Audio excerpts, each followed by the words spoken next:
안녕하세요 여러분. 오늘 하루도 주님의 말씀 굳게 붙들고 살아가는 그런 하루가 되기를 축복합니다. 오늘 본문은 신명기 8장입니다. 내가 오늘 명하는 모든 명령을 너희는 지켜 행하라. 그리하면 너희가 살고 번성하고 여호와께서 너희 조상들에게 맹세하신 땅에 들어가서 그것을 차지하리라. 내 하나님 여호와께서 이 40년 동안에 내게 광야길을 걷게 하신 것을 기억하라. 이는 너를 낮추시며 너를 시험하사 내 마음이 어떠한지 그 명령을 지키는지 지키지 않는지 알려 하심이라. 너를 낮추시며 너를 줄이게 하시며 또 너도 알지 못하며 내 조상들도 알지 못하던 만나를 내게 먹이신 것은 사람이 떡으로만 사는 것이 아니오 여호와 입에서 나오는 모든 말씀으로 사는 줄을 네가 알게 하려 하심이니라.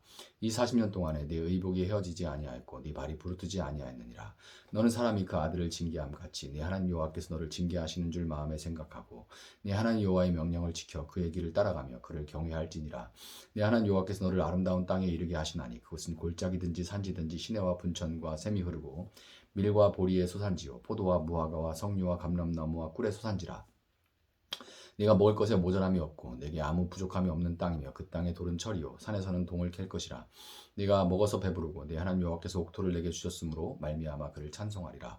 내가 오늘 내게 명하는 여호와의 명령과 법도와 규례를 지키지 아니하고 내 하나님 여호와를 잊어버리지 않도록 삼갈지어다. 네가 먹어서 배부르고 아름다운 집을 짓고 거주하게 되며 또 내 소와 양이 번성하며 내 은금이 증식되며 내 소유가 다 풍부하게 될 때에 내 마음이 교만하여 내 하나님 여호와를 잊어버릴까 염려하노라. 여호와는 너를 애굽 땅 종되었던 집에서 이끌어내시고 너를 인도하여 그 광대하고 위험한 광야 곧 불뱀과 전갈이 있고 물이 없는 간조한 땅을 지나게 하셨으며 또 너를 위하여 단단한 반석에서 물을 내셨으며 네 조상들도 알지 못하던 만나를 광야에서 내게 먹이셨나니 이는 다 너를 낮추시며 너를 시험하사 마침내 내게 복을 주려 하심이었느니라. 그러나 내가 마음에 이기를 내 능력과 내 손의 힘으로 내가 이 재물을 얻었다 말할 것이라. 네 하나님 여호와를 기억하라. 그가 내게 재물 얻을 능력을 주셨습니다. 이같이 하심은 내 조상들에게 맹세하신 언약을 오늘과 같이 이루려 하심이니라. 네가 만일 내 하나님 여호와를 잊어버리고 다른 신들을 따라 그들을 섬기며 그들에게 절하면 내가 너희에게 증거하노니 너희가 반드시 멸망할 것이라. 여호와께서 너희 앞에서 멸망시키신 민족들 같이 너희도 멸망하리니 이는 너희가 너희 하나님 여호와의 소리를 청족한지 아니함이니라. 아멘. 오늘 본문인 신명기 8장은 예수님께서 광야에서 마귀에게 시험 당하실 때 인용하신 그 구절이 담겨 있죠. 굉장히 익숙한 구절이 담겨 보일 겁니다. 그만큼 이 광야 길을 걸어가는 우리 인생의 수많은 유혹과 시험 가운데 우리가 꼭 알고 기억해야 하는 그런 말씀이 바로 오늘 본문인 겁니다. 본문 2절은 내 하나님 여호와께서 이 40년 동안에 내게 광야길을 걷게 하신 것을 기억하라, 기억하라 이렇게 얘기하죠. 그 걸어가게 하신 이유가 뭐라고 해요? 이는 너를 낮추시며 너를 시험하사 내 마음이 어떠한지 그 명령을 지키는지 지키지 않는지 알려 하심이라. 이렇게 왜 우리가 그 이유를 통해서 왜 우리가 우리 인생길이 어떻게 이렇게 광야를 걷는 것 같이 이렇게 험난한지 그거에 대해서 말씀을 하고 계시죠. 이스라엘은 모세의 중재로 시내산 밑에서 하나님과 언약을 처음 맺을 때 하나님께서 우리에게 먹을 것과 마실 것을 제공해 주시면 우리가 하나님만을 따르겠습니다 하고 철석같이 서약을 합니다. 하나님 그들에게 만나를 내리셨고 반석에서 샘물이 나게 하셔서 그들에게 광야 가운데 생수를 마실 수 있게 하셨습니다. 그렇지만 우리는 너무 잘 알죠. 그럼에도 불구하고 이스라엘이 어떻게 하나님을 원망하고 불평하고 의심했는지 너무 잘 알고 있습니다. 광야에서 마귀는 40일을 금식하신 후에 줄이신 예수님에게 네가 하나님의 아들이거든 이 돌로 떡을 만들어 봐라 하고 그렇게 시험합니다. 이 돌로 떡을 만들어 봐라 하고 시험해요. 하나님의 아들이라면서 하나님의 자녀라면서 그럼 너 지금 어려운데 너 너무 힘든데 하나님께서 돌로 떡이라도 만들어서 네가 잘 되고 부자 되게 해주셔야 하는 거 아니냐? 이렇게 찔러 들어오는 거죠. 정말 아픈 그런 시험이죠. 그런 정말 아픈 목소리고요. 목소리인데도 정말 칼로 찌르는 것 같은데 수많은 사람들이 이 시험에 걸려 넘어집니다. 수많은 사람들이 이 시험에 걸려 넘어져요. 모두 십자가에서 피 흘려서 내 죄를 용서하시고 죄로부터 나를 구원하셔서 자녀 삼아주신 예수님만 따르겠다 그렇게 말하지만 경제적인 어려움 앞에 경제적 유불리 앞에 다 넘어져 버립니다.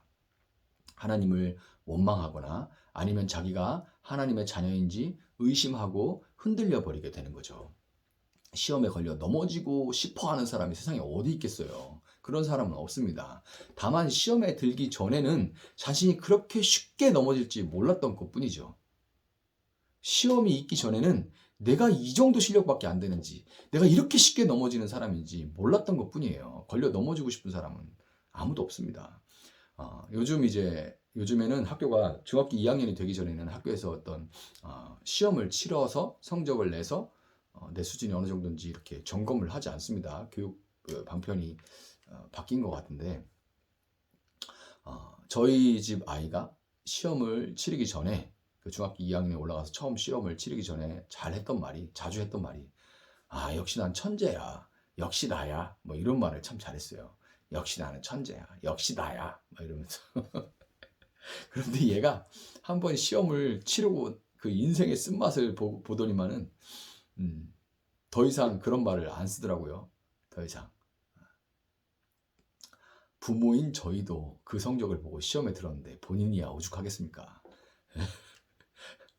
여러분, 우리는 경제적인 어려움을 당할 때 내가 물질 앞에 얼마나 연약한 존재인지 비로소 알게 돼요. 우리는 이 평화가 깨져봐야 그 일상의 작은 평화가 얼마나 귀한지, 얼마나 감사한지 알게 됩니다. 한번 아파봐야만 내가 숨쉬고 걷고 일하는 것이 오직 하나님의 은혜였다는 것을 알게 돼요. 허리만 조금 아파도 꼼짝 못하고 누워있어야 되죠. 독감 걸리면 어떻게 해요? 그 전에 막 수많은 일을 처리하던 그 사람이 꼼짝 못합니다. 머릿속에 해야 될 일들은 많은데 몸이 꼼짝도 못하는 거 어떻게 해요? 그러면 그때 조금 알게 되지요. 내가 그동안 내 힘으로 산 게 아니구나. 한 발짝 걷는 게 내 힘으로 하던 게 아니구나. 정말 하나님의 은혜구나. 사람 진짜 별거 없구나. 이거 한번 막히면 끝나는 거구나. 한번 들이신 게 밖으로 안 나오면 끝나는 거구나. 이걸 알게 되는 거예요. 그렇기 때문에 우리는 본문 3절에 너를 낮추시며 너를 줄이게 하시며 또 너도 알지 못하며 내 조상들도 알지 못하던 만나를 내게 먹이신 것은 사람이 떡으로만 사는 것이 아니라 하나님의 입에서 나오는 모든 말씀으로 사는 줄을 내가 알게 하려 하심이라 하는 그 말씀에 아멘 하고 답을 할 수밖에 없는 거예요. 여러분, 우리는 사람이 떡으로만 사는 것이 아니라 하나님의 입에서 나오는 모든 말씀으로 산다는 말씀과 같이, 이 말씀과 같이 하늘에서 내려온 만나, 하늘에서 내린 산떡이신 예수님을, 그분의 말씀을 매일 먹어야만 우리의 실력을 알고 하나님의 은혜를 구하고 그 은혜를 누리면서 살아갈 수가 있는 그런 존재입니다. 이 예수님을 날마다 경험하지 않으면 우리는 그 영적인 호흡이 끊겨버리게 되는 그런 존재예요. 4절은 이 40년 동안에 내 의복이 헤어지지 아니하였고 네 발이 부르트지 아니하였느니라 이렇게 말을 하는데요. 우리가 하나님 입에서 나오는 말씀이신 그 예수님을 마치 음식을 먹듯이 그분의 말씀과 하나가 되도록 음미하고, 마치 소가 되새김질하듯이 음미하고 또 음미하지 않으면 삶 가운데 잠깐의 그 찰나의 그 말씀을 기억하고 다시 맞아 그랬지 이렇게 음미하지 않으면 우리에게 어렵고 힘들었던 그 시간에도 하나님은 내 의복이 떨어지지 않게 하셨고 내 발이 부르트지 않도록 하셨다는 그 사실이 보이지 않고 깨달아지지 않게 되는 거예요. 고난 가운데도 하나님은 옷이 없어 맨몸을 드러내고 우리가 수치를 당하지 않게 해주셨고, 고난의 그날에도 우리가 막 수치를 당하지는 않게 해주셨고, 죽고 싶도록 괴로운 날에도 눈 한번 잠깐 붙이고 일어나면 어찌됐든 또다시 걸어갈 수 있는 힘을 주셨기 때문에 세상 부귀와 힘을 자랑하는 사람들도 어느 날 한번 쓰러지면 다시는 일어나지 못하는 그 험한 길을 우리는 지난 세월 동안 여기까지 걸어올 수 있었던 것입니다. 16절은 우리를 낮추시며 우리를 시험하신 것에 대해 마침내 우리에게 복을 주려 하심이었다. 이렇게 기록합니다. 여러분, 진정한 복이라는 것은 고난 가운데 우리의 모든 교만이 다 꺾이고 우리가 내 실력이 아니라 세상의 어떤 조건이 아니라 하나님의 은혜를 의지하며 살아감으로써 그분과의 온전한 관계 안에 머무르는 것, 그것이 바로 진정한 복이고 성경이 말하는 복이에요. 하늘에서 내려오신 산떡이신 주님을 먹고 그분을 의지하며 살아갈 때에 마치 밥이 우리에게 힘을 주듯이 산떡이신 예수님을 먹고 그분을 의지해서 그분을 믿고 그분을 의지해서 살아갈 때 하나님은 여러분을 결코 줄이게 하지 않으십니다. 원하는 만큼 그 원함은 끝이 없기 때문에 어느 정도인지 알 수 없지만 그만큼 여러분이 막 끝도 없이 그렇게 부자가 될 수 없을지는 몰라도 먹고 입고 마시며 누리며 감사하며 살도록 하나님은 충분히 우리에게 베푸시고 우리를 지키시고 인도해 주십니다. 여러분 이 말을 굳게 믿으시고 붙드시고 내 입에 들어가는 떡만이 아니라 맡겨진 가나안 땅에서 여러분이 먹고 살아가는 삶의 현장에서 산떡이신 예수님을 누리고 전하면서 살아갈 수 있는 여러분이 될 수 있기를 예수님의 이름으로 축복합니다. 제가 한번 잠시 기도하겠습니다. 사랑하시는 하나님 감사합니다. 오늘 우리에게 또 이렇게 귀한 말씀을 허락해 주시니 감사합니다.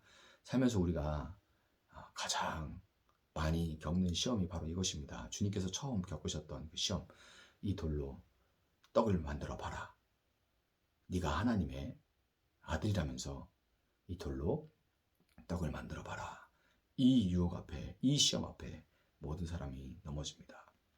우리는 너무 연약합니다. 주님, 우리를 시험에 들지 말게 하여 주시고 또 우리가 정말 주의 말씀을 붙들고 날마다 먹으며 살아가며 우리 연약함과 또 주님의 도우심을 반대로 주님의 도우심을 경험하면서 우리가 사람이 떡만이 아니고 하나님 말씀으로 살아간다는 것을 고백하며 살아갈 수 있는 저희들 될 수 있도록 주님 도와주셔서 이 광야길을 걸어갈 때에 먹고 마시는 모든 것들 주님께서 우리가 필요한 만큼 베풀어 주신다는 것을 굳게 믿고 감사하면서 다른 사람과 그 누군가와 비교하지 않고 주님과 함께 이 길을 바르게 온전하게 걸어갈 수 있고 또 그 주님을 전하며 살아갈 수 있는 저희들 될 수 있도록 하나님 함께하여 주시옵소서. 감사함 예수님의 이름으로 기도합니다.